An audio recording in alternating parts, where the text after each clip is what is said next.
في كل مره غتستعملي فيها هاد الوصفه هادي غادا تحسي براسك عروسه. غادا تخرجي بيضه كتشعلي من الحمام، غتخرجي بحال النواره. بياض خطير، رطوبيه وتوحيد لون البشره. سمحوا لي على بشاعه المنظر، ولكن راه هاد الوصفه خطيره وغادي يخرج منكم العجب المتعجب. كاع هذيك الاوساخ او الخلايا الميته غادا تخرج منك، وغادا ترجعي بيضه كتشعلي. ما نطولش عليكم البنات، نبداو على بركه الله في ذكر المكونات. لكن قبل البنات فضلا وليس امرا، اللي كتشوف القناه ديالي لاول مره ما تنساش تشارك معايا في القناه، تفعل الجرس باش يبقى يوصلك كل جديد. ما تنساش لايك الفيديو باش يطلع ويستافدوا الاكثريه ديال البنات، وما تنساش كومونتير زوين. ونبداو على بركه الله في ذكر المكونات. اول مكون عندنا اللي ضروري في هذه الوصفه هذه اللي هي الحنه البلديه. ثاني مكون معنا وهو السدر، حتى هو غني عن التعريف في توحيد لون البشره وكيعطي واحد الرطوبيه خطيره، ومكون اساسي حتى هو في هذه الوصفه هذه.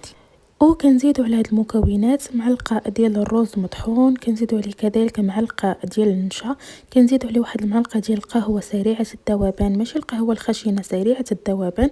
كنزيدوا عليه القليل ديال النيله الزرقاء، ثم كنزيدوا عليه واحد المعلقه ديال الخرقوم اي الكركم. هاد المكونات كاملين ما شاء الله راه غنيين عن التعريف في التبييض والتفتيح. كذلك غناخذوا واحد نص ديال الحامض وغادي نعصروهم عليهم كاملين من الفوق. الحامض كذلك غني التعريف، الغني بفيتامين سي اللي كيفتح لينا اللون ديال البشره وكيعطي واحد ترطيب خطير وكيزول لينا البقع الداكنه. من بعد غنزيدوا عليه واحد المعلقه ديال صابون بلدي. صابون البنات غتشوفوا هكا، انا كنت دايراه في الفريكو، كنحتفظ به في الفريكو. كتكون عندي واحد الكميه بزاف كنستعمل منها القليل، والقليل كنديرو في الفريكو، داكشي علاش غيبان لكم بحال هكا قاصح. من بعد البنات غنزيدوا عليهم الماء الساخن، الماء يكون ساخن او يكون دافي. ومن بعد غنميلونجيو هاد المكونات كاملين مع بعضياتهم كيف ما كتشوفوا حتى يتجانسوا لينا مزيان ويكون القوام ديالهم كريمي، ما يبقى لينا لا حبيبات لا حتى شي حاجه. نشوفوا ان المكونات كاملين تجانسوا مع بعضياتهم، كل شيء قابل للاستعمال، ما تبقى لا حبيبات ديال القهوه لا ديال الكركم لا حتى شي حاجه.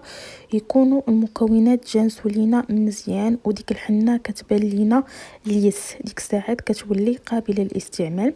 وطريقه الاستعمال البنات، فاش غادي ندخلوا للحمام غتدخلوها معكم، غادي ندهنوا بها لحمكم كامل، تخليوها تقريبا 10 دقائق حتى تبدا تنشف معكم في اللحم ديالكم. غادي تغسلوها بالماء مزيان. كنأكد عليكم البنات على انكم تغسلوها مزيان بالماء الفاتر. الماء البنات يكون شويه سخيخن، اللي كتحملوا درجه الحراره او كتحملوا عفوا الجلد ديالنا او الجسم ديالنا، ما يكونش سخون عاوتاني بزاف يحرقنا، يكون النسبه ديال درجه الحراره ديالو قابله للبشره ديالنا، قادره تستحملها.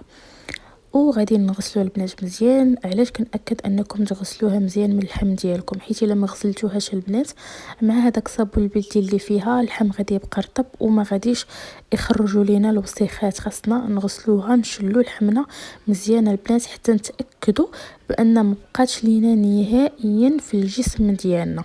ومن بعد البنات ملي غنغسلوها مزيان غادي ناخدو الكيس ديالنا او الخرقه ديال الحمام، وغادي نبقاو نحكو الحكان ديالنا العادي ديال الحمام المغربي.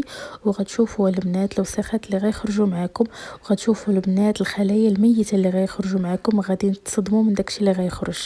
وغادي تخرجوا ما شاء الله من الحمام ديالكم بحال الوريدات، ساعات شي واحد البياض واحد الرطوبيه ملي كتخرجي من الحمام ما شاء الله غتصدمي في لابو ديالك. من بعد البنات غادي تكملوا الحمام ديالكم، غادي تغسلوا الغسيل ديالكم العادي، وما تنساوش اضغاطيو لابو ديالكم ملي تكونوا خارجين من الحمام. الادغاطاسيون ضروري البنات باش يبقى لحمكم رطب. هي اصلا هاد الوصفه هذه راها كترطب اللحم، ولكن الا زدتو رطبتو ديما لابو ديالكم غادا تبقى رطيبه. وبالصحه والراحه البنات، كنتمنى تجربوها وكنتمنى تعجبكم هاد الوصفه هذه. نذكركم اللي كتشوف القناه ديالي لاول مره ما تنساش تشارك معايا في القناه، تفعل الجرس باش يبقى يوصلك كل جديد. اما تنسايش لايك الفيديو باش يطلع ويستافدوا الاكثريه ديال الناس، وما تنسايش تخلي لي كومونتير زويون بحالك، ولا خلي لي اي وصفه بغيتيها في الفيديو الجاي.